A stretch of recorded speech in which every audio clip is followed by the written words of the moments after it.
Ola, boas, son Rubén, veciño de Vilaseca. Dedícome ao sector do transporte de viaxeiros por carretera.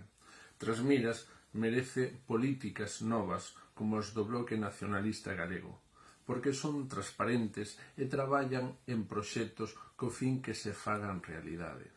A urxencia de cuidar e arranxar os desperfectos que o tempo ou mal uso das políticas nefastas que actualmente rixen o concello fanon morrer e ter cero posibilidades para o benestar dos veciños e veciñas de Trasmiras.